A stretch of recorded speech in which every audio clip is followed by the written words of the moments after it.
I shall not be moved. I shall not be moved. Like a tree that planted by the waterside, I shall not be moved. Jesus is my Savior and Lord, I shall not be moved. Jesus is my Savior and Lord, I shall not be moved. Like a tree that's planted by the waterside, I shall not be moved. Praise the Lord. Today we have a simple topic about the two people. A question first. Are you a believer? Or you are just a Christian? You may be a Christian. Thank you very much. But all our topic is concerning the situation going on.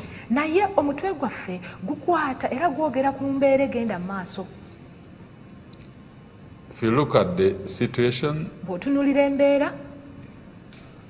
I think the Lord knew what was happening and what will happen.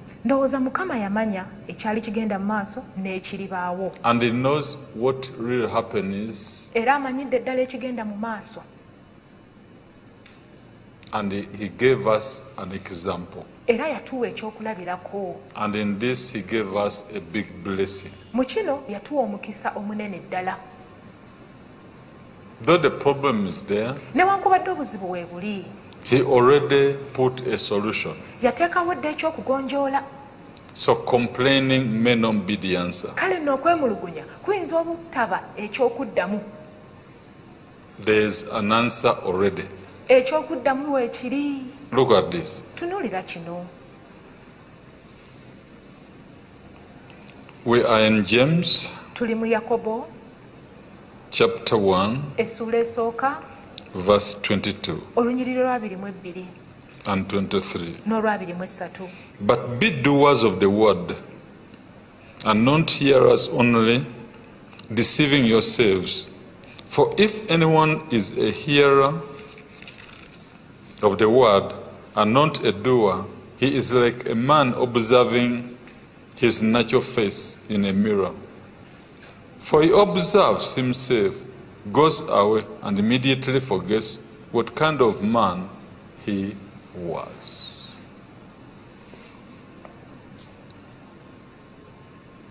So this is not just an example, but it is the real picture of how the world should be. Listen to this. I'm reading Matthew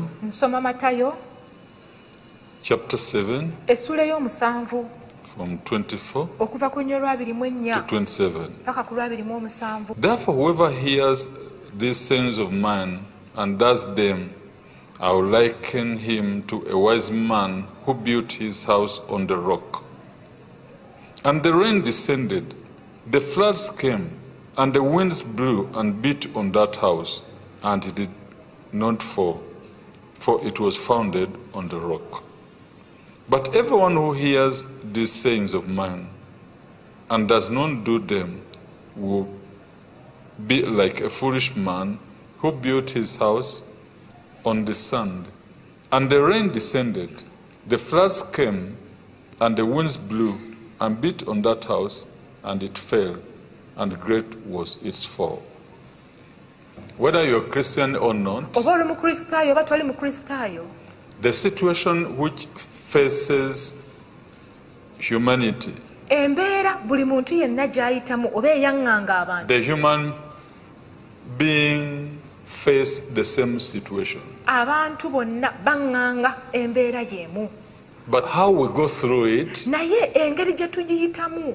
This is what the Lord gave an example. Kino Mukama waffe kye yatuweerako ekyokulabirako. The house built on the rock, ennyumba yazimbibwa ku lwazi, and the house built on the sand. N'ennyumba yazimbibwa ku musenyu. Those who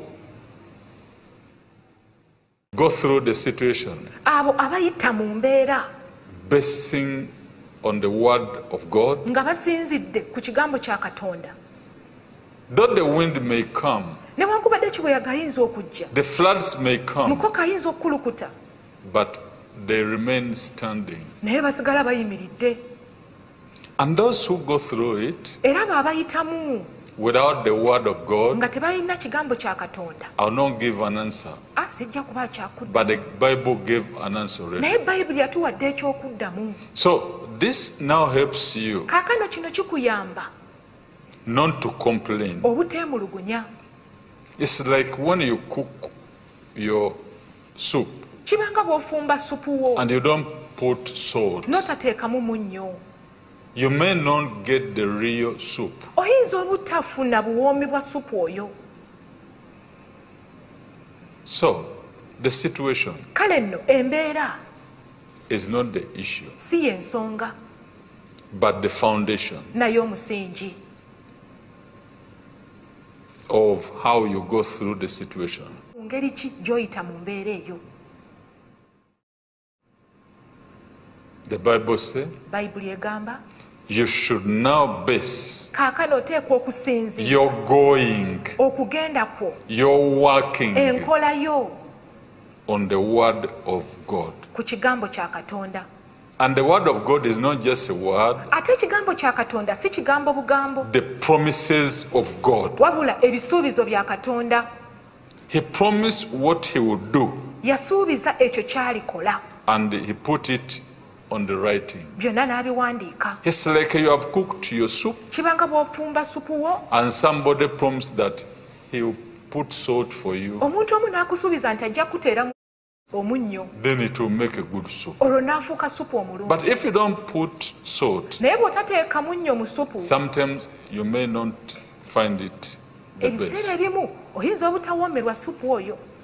So now, Kaakano with the situation, n'embeera, we as Christians ffe ng'Abakristaayo and believers era abakkiriza, who believe the word of God, abakkiriza ekigambo kya Katonda, not just a word of God, si kigambo bugambo kya the Katonda, promises of God, wabula ebisuubizo bya Katonda.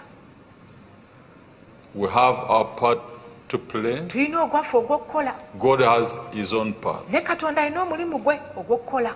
If the situation turns this way Embeera bw'ekyuka nedda oludda luno or the other way, oba oludda luli, and we don't like it that way, ate nga ffe tetugyagala mu ngeri eyo, we need to look into the Bible twetaaga okutunula mu Bayibuli, and see the word of God, tutunulire ekigambo kya Katonda, what he promised to do ki kye yatusuubiza okukola. if the situation turns the way we don't Embeera want it. bw'ekyuka mu ngeri gye tutagyagalamu, Then we olwo ffe use the word of ne God, tulyoka tukozesa ekigambo kya Katonda, we turn the ne situation tulyoka tukyusa embeera the way we want it to go. mu ngeri gye tugyagalamu. Let's say you may be sick. Katugambe oyinza okuba omulwadde. Sickness is not easy, Obulwadde si bwangu, and the leg is paining you. ddala ng'okugulu You kukuluma, want to walk, you cannot walk oyagala proper. okutambula naye tosobola kutambula That bulungi. is not how the way you want to walk. Eyo si y'engeri gy'oyagala okutambulamu pain. n'obulumi. You should now go to the word of God. Oteekwa okuddayo mu kigambo kya Katonda. I mean the promises of God. Kyentegeeza ekisuubizo kya Katonda. He promised to heal you. Yasuubiza okukuwonya. So your sickness doesn't trouble him Kati embeera yo, obulwadde bwo tebumweraliikiriza. because he knows what he will do once you get sick. Yamanyidde ddala ky'anaakola bw'olwala. He sent his son Christ Jesus Yatuma mutabani we Kristo Yesu as a healer. ng'omuwonya. And we know he's a healer. Era ffe tumanyi nti ye muwonya. And he promised ate era yasuubiza that if you ask anything ti bwe munaasabanga ekintu in my name, mu linnya lyange immediately I'll do it. amangu ago nja kikola. So if you don't want to walk with pain, kale n'oba toyagala kutambula na bulumi, turn to the word of God. kyuka odde eri ekigambo kya Katonda. What did the master say Mukama waffe yayogera ki on this situation? ku mbeera eno? He promised to heal me. Yansuubiza okumponya. What should I do? Olwo nteekwa kukola ki? I should call him. Nteekwa kumukoowoola. What did he say? Yagamba ki? He said, if you ask Yagamba bw'onoosabanga in my name, mu linnya lyange I'll heal your leg. nja kuwonya okugulu kwo. Here I am, O Lord. Zuuno ayi Mukama, Heal my leg. wonya okugulu kwange. You promised to heal my leg. Wansuubiza okuwonya okugulu kwange. My leg be healed. Gwe okugulu kwange wona. Thank you, Jesus. Weebale nnyo Yesu. This is what you are believing. Kino ky'okkiriza. We are not just believers. Tetuli bakkiriza We kyokka. are believers in the word of God, Tuli bakkiriza abakkiririza mu kigambo kya in the Katonda. promises of God. Abakkiririza mu bisuubizo bya Katonda. What God is supposed to do, Katonda ky'ateekeddwa okukola it is clearly written in the Bible. kyalambululwa bulungi mu Bayibuli. Is it your business? Bizinensi yo You don't want it that way. togyagala mu mbeera eyo gy'erimu. You don't like poverty there. Toyagala mu bwavu mu bizinensi yo. Turn now to the word. Kyuka odde eri ekigambo kya Katonda. Check on his promise. Kebera ku bisuubizo bye. What did he promise? Yasuubiza ki? He promised to bless. Yasuubiza okuwa omukisa. Use his word, Kozesa ekigambo kye. his name. Kozesa erinnya lye. Lord Jesus, Mukama wange Yesu, look at my business. tunuulira bizinensi yange. You promised to bless. Wasuubiza okuwa omukisa. Anything called poverty Ekintu kyonna ekiyitibwa obwavu in my mu business, bizinensi yange. I command it. Kiragira, fuluma! So instead of complaining, Kale nno mu kifo ky'okwemulugunya, too much poverty in my business, nga weemulugunya obwavu buyitiridde mu bizinensi yange, stop it. kikomye. You can turn it Osobola okukikyusa into prosperity. obwavu n'obufuula obugagga. Hallelujah. To God be the glory. Ekitiibwa kidde eri Katonda. Listen to this. Wuliriza kino. I'm in Deuteronomy Ndi mu kyamateeka 28. 28. Listen proper. Wuliriza bulungi. Now it shall come to pass, if you diligently obey the voice of the Lord your God, to observe carefully all his commandments which I command you today, that the Lord your God will set you high above all nations of the earth, and all these blessings shall come upon you and overtake you because you obey the voice of the Lord your God. Let me take you to Deuteronomy 8, Kambatwale mu kyamateeka essula ey'omunaana. verse 18 again. Olunyiriro lw'18. And you shall remember the Lord your God, for it is he who gives you power to get wealth, that he may establish his covenant, which is sure to your fathers, as it is this day. If you really know Ddala ddala bw'oba omanyi, something is going wrong in your business, bw'oba okimanyi nti waliwo ekiwaba ekyonoonese mu bizinensi yo, turn to the word of God. kyuka odde eri ekigambo kya Katonda. This should be the foundation of your business. Guno gwe guteekwa okuba omusingi gwa Thou shalt bizinensi yo. remember the Lord your God. Onojjukiranga Mukama Katonda It wo, is he kubanga ye wuuyo who gives you akuwa power amaanyi to acquire wealth. okwefunira obugagga. Turn to him. Kyuka odde gy'ali. Say, Lord Jesus, Gamba nti Mukama wange Yesu, I have remembered. nzijukidde. It is you Ye ggwe who gives me power, ampa amaanyi, Lord my God, Mukama Katonda wange, to acquire wealth. okufuna obugagga. Now in my business, Kaakano mu bizinensi in my mu situation, mbeera yange I need power. neetaaga maanyi. You know my projects. Omanyi projekiti zange, I need power neetaaga maanyi to prosper, kukulaakulana, to acquire wealth. kufuna obugagga.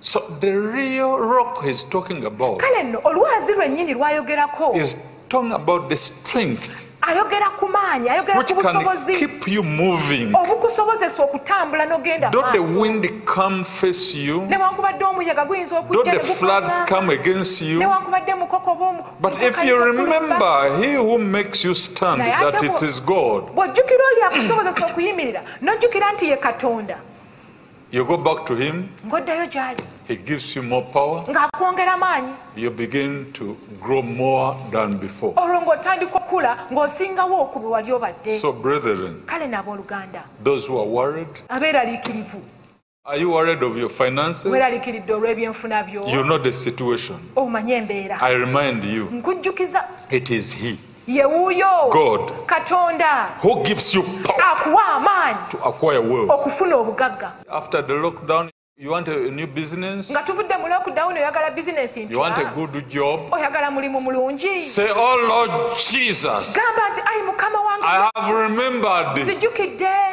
it is God who gives me power Katonda yampa amaanyi to acquire wealth. okwefunira obugagga. It is God who gives me power Katonda yampa amaanyi to acquire a good business. okufuna bizinesi ennungi. Repeat after me. muddemu ebigambo bino. Those who are sick, abalwadde,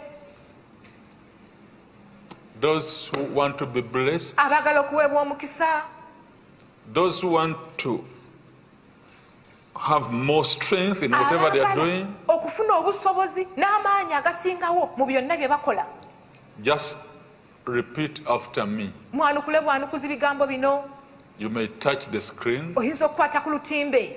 Those who are sick, abo abalwadde, those who are frustrated, abayiiriddwa abaweddemu essuubi, those who are demon possessed. abalumbibwa emizimu. Remember, mujjukire, when the devil is attacking you, sitaani bw'aba akulumba, demons attacking you, emizimu bwe giba nga gikulumba,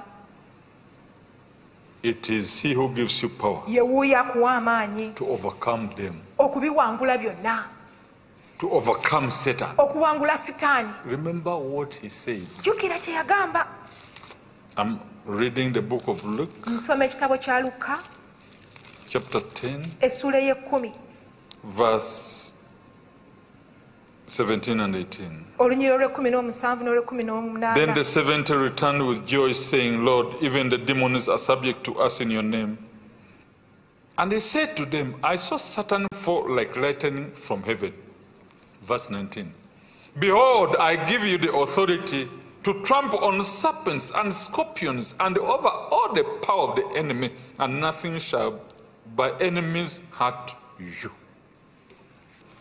And I want to remind you, era njagala kubajjukiza in Mark 16, mu Makko 16 17, olunyiriro lw'ekkumi n'omusanvu. are you a believer oli mukkiriza or a Christian? oba oli mukristaayo kyokka? Even if you're not a believer, ne bw'oba nga toli I mukkiriza, want you to believe nze njagala okkirize that God can work for nti you. Katonda asobola okukukolera. 16, 17 of Mark. 16 17 Makko. And these signs will follow those who believe.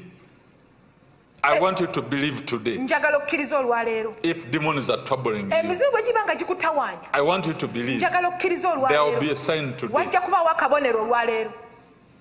If you are troubled with bw'oba nightmares, otawaanyizibwa I ebirooto want you to eby'entiisa, believe Jesus today. njagala okkiriza Yesu I want you olwaleero. to believe the word of Jesus. njagala okkiriza ekigambo kya Yesu. There will be a sign today. wajja kubaawo akabonero olwaleero. They will face what they have never faced. egyo emizimu gijja kwaŋŋanga gye bitaŋŋangangako. And these signs will follow those who believe. era obubonero buno bunaagobereranga abo In abakkiriza. my name, says Jesus mu linnya Christ, lyange they will cast out demons. banaagobanga emizimu, They will speak with new tongues. banaayogeranga ennimi empya. But in my name, mu linnya lyange they will cast demons. banaagobanga emizimu. He has given us his name, atuwadde erinnya lye, the name above all names, erinnya eriri waggulu w'amannya the gonna, name Jesus Christ. erinnya Yesu Kristo. That we should now rely upon that name, nti kati tuteekeddwa kwesigama ku linnya eryo, call that name, tuteekwa kukoowoola linnya and they eryo, cast out demons. olwo linnya eryo lisobole okugoba emizimu.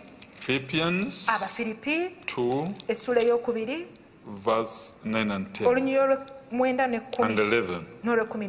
Therefore God has highly exalted him and given him the name which is above every name, that at the name of Jesus every knee should bow down, of those in heaven and of those on earth and of those under the earth, and that every tongue should confess that Jesus Christ is the Lord, to the glory of God the Father. I know you are using this chance to believe the word of God, and you want to see it working in your lives. Believe it. It will do more than you are expecting. So believers all over the world, touch the screen. Let's believe what works for us. Christ Jesus. Let's see him at work. Hallelujah. Say, oh Lord Jesus, I believe you, and I believe your name. I'm a child of God. You gave us your name that we may use it to cast out demons. Lord Jesus, any demon, any darkness, repeat after me, any nightmare, any demon which has been troubling me, attacking me today, that is the end of you, demon. In the mighty name of Jesus Christ, out of my life. I say, touch the screen. Command it out. Out of your life, out of your business, out of your dreams. I say, this bad dream, nightmare, demon is attacking me. By the name of Jesus, I command you out. Touch. I command you out. I command you out. By the name of Jesus. By the name of Jesus. Out. And come back no more. I warn you. I warn you. I warn you. Out. Father, we thank you. You are touching them all. You are proving to them that your word works for them. Those who are sick, touch where you feel the pain. One hand on the screen and prove the word of God. Say, Jesus, I know you are a healer. You promised to heal. Here I am, oh Lord. You did it 2,000 years ago. You're going to do it again. Lord Jesus, here I am. Is your hand there? Here I am, oh Lord. Heal me, oh Jesus. Heal me, oh Jesus. Heal me, oh Jesus. And I'll be healed. Heal me, oh Jesus. And I'll be healed. What is really troubling you? Is it your waist? Even if you have put corset, that's not an issue. The corset is not the issue, but the pain and the sickness. Touch. Present yourself to the Lord Jesus. Touch. Repeat after me. Say, here I am, oh Lord Jesus. I know you. You are a healer. Heal me, oh Lord Jesus. And I'll be healed. Heal me, Jesus, mponya ayi Yesu, and I'll be healed. nange naawona. I believe your words. Nzikiriza ebigambo byo. I believe you, Jesus, Nkukkiriza Yesu and your words. n'ebigambo byo. Touch where you feel the kwata pain. wawulira obulumi. Touch buli kitundu mu mubiri gwe wawulira obulumi. and believe his words. Okkiriza ebigambo bye. Touch where you feel the kwata pain wonna wawulira obulumi. and believe his words. Okkiriza ebigambo bye. Whether your back, oba mugongo gwe guluma, whether your chest, oba kifuba kye kikuluma. touch.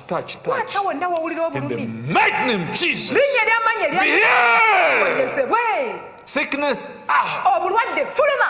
Disease out. endwadde fuluma. Nightmare out. ebyentiisa fuluma. Demon out. emizimu fuluma. Out. fuluma. Out. fuluma. Out. fuluma. Out. In Fuluma. the name of Jesus Christ. linnya erya Be Yesu. healed. muwonyezebwe.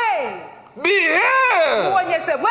Be healed. Wonyezebwa. I said be delivered. ande sumululwa. Be delivered. sumululwa. I said be delivered. Sumululwa. Be delivered. sumululwa. Whatever the chain buli lujjegere lwonna the devil had used sitaani lwe yakozesa put you on okusiba that bondage okusiba ku kikoligo be ekyo broken. kutulwa. Be broken. olujjegere kutulwa. Chains be broken. enjegere mu kutulwe. Chains be broken. enjegere kutuka. In Jesus' mighty name. linnya ery'amaanyi erya Yesu. Father, thank you kitaffe tukwebaza that those who believe your word, nti abo abakkiriza ekigambo kyo they don't only believe you, tebakukkiriza kyokka but they believe the word and you who spoke the word. naye bakkiriza ekigambo ne bakkiriza naawe eyayogera ekigambo ekyo. Thank you, Jesus. weebale nnyo Yesu. Thank you, Holy Spirit. weebale nnyo omwoyo omutukuvu. Father, give them good life. kitaffe bawe obulamu obulungi. Even if they are going through ne bwe baba nga bayita the floods, mu mataba, the winds, mu miyaga, Lord Jesus, mukama waffe Yesu keep them stronger. banyweze basigale nga Make bamaanyi. them stronger against the winds. bafuule bamaanyi eri buli muyaga Repeat gwonna. after me. mwanukula ebigambo Touch bino. the buli screen. muntu kwata ku- Say, oh Lord Jesus, gamba nti ayi mukama wange Yesu though the wind is there, newankubadde omuyaga weeguli make me stronger fuula w'amaanyi nnyo against the wind. eri buli muyaga gwonna. Hallelujah. Though the floods are there, newankubadde amataba Lord Jesus, mukama wange Yesu make me stronger fuula w'amaanyi nnyo against the eri buli floods. mataba gonna. Stronger fuula w'amaanyi against the eri poverty. buli bwavu bwonna. Stronger fuula w'amaanyi against the eri sickness. buli bulwadde bwonna. Stronger. fuula w'amaanyi. What is your problem? olina buzibu ki? You don't breathe well. tossa bulungi. And that's very easy. ekyo kyangu nnyo. He can clean asobola okulongoosa Your breathing system. okussako kwonna. because he created it. kubanga ye yabitonda. Those who cannot breathe well, abo batasobola kussa bulungi. one hand on the screen. omukono Hallelujah. gumukwate ku TV. Jesus. One hand on the screen. omukono gumukwate ku TV. Jesus. Yesu. Say, here I am, Jesus. gamba nzuuno Yesu. Christ Jesus. Kristo Yesu. Here I am. nzuuno. Clean my breathing system. longoosa sisitimu yange y'okussa. Lord Jesus. mukama wange Yesu. Clean my breathing system. longoosa okussa kwange. Whether oba asthma, lufuba. whether oba asthma, lufuba lwe lukuluma. whatever the blockage, buli kuzirikira kwonna. whether this COVID, oba whatever. covid-19 yaku. Be healed! Yezebwa. Be healed! I said, be healed! Be healed! Be healed! Be healed! In the name of Jesus. mu linnya erya Yesu Kristo. Your breathing system okussako open. kwonna kuzibukuke. Open! I said open! sisitimu I said ey'okussa open! zibukuka. Thank you, Jesus. weebale nnyo Yesu. You have done it, okikoze and I know era mmanyi you'll do it again. ojja kuddamu okikole nate. Father, I bless your holy name, kitaffe erinnya litukuvu ndiwa and omukisa I love you. era nkwagala nnyo. So our viewers all over the world, abatulaba mu nsi yonna we love you. tubaagala nnyo. Those who are supporting us, abatuwagira this prayer essaala eno will encourage you, ejja kubazzaamu amaanyi. will bless you more. ejja kwongera okubawa omukisa. Continue to support us, mugende mu maaso nga mutuwagira. support our programs. muwagire pulogulaamu zaffe. May God bless you. mukama katonda abawa omukisa. Till then, okutuuka ku kiseera ekyo Jesus is with you Yesu ali wamu nammwe day and night. misana na kiro. Don't forget, He is watching you. Teweerabira Yesu akutunuulidde bw'ati. He is watching you. Yesu akutunuulidde. He wants to know. Ayagala amanye. Are you on the rock? Oli ku lwazi. Are you based on his word? Onyweredde ku kigambo kye. Or on the sand? Oba oli ku musenyu. Stop complaining. Lekerawo okwemulugunya. Remember, jjukira. you are built on the rock. Wazimbibwa ku lwazi. Don't put your leg toteeka ku or your foot on the sand. ku musenyu. Keep on the rock. Nywerera ku lwazi. Rock of wages, clap for me. Oh, let me hide myself in thee. Hallelujah. Keep your foot on the rock. Yimirira ku lwazi. Not on the sand. So si ku musenyu. Keep everything you do buli kintu kyonna ky'okola upon the word of God. Kikuumire era okinywereze ku kigambo. Remember the word of God. These are the promises of God. Jjukira ekigambo kya Katonda. Bino bye bisuubizo bya Katonda. This is what he promised to do. Kino kye yasuubiza okukola. And he will do it. Era ajja kukikola. I pray nsaba he will do it again. Addemu akikole nate. Those who are blessed, abo abaweereddwa omukisa, you are rich, muli bagagga. May God do it again. Mukama kadde akikole nate. Those who had money abaalina sente and now you don't have money, naye nga temukyazi, that God who gave you money, Katonda ye yakuwa sente, may he do it again. Kaddemu akikole nate. May he do it again. Kaddemu akikole nate. Those who had good health abalina obulamu obulungi and now you are sick, kaakano nga muli balwadde, that God who gave you good health, Katonda ye yakuwa obulamu obulungi, may he do it again. Kaddemu akikole nate. May he give you back your good health. Akuddiza obulamu bw'obulungi. Those who were once blessed, you see misfortune in your life. Abaalina omukisa kakati nga mulaba bisiraani. Hey, may God do it again. Mukama Katonda addemu akikole nate. May he put blessings in your life again. Mukama kateeka emikisa mu bulamu More bwo. blessing again. Kayongera emikisa mu bulamu bwo. Father, we thank you. Kitaffe tukwebaza. We bless your holy Erinnya name. ettukuvu tuliwo omukisa.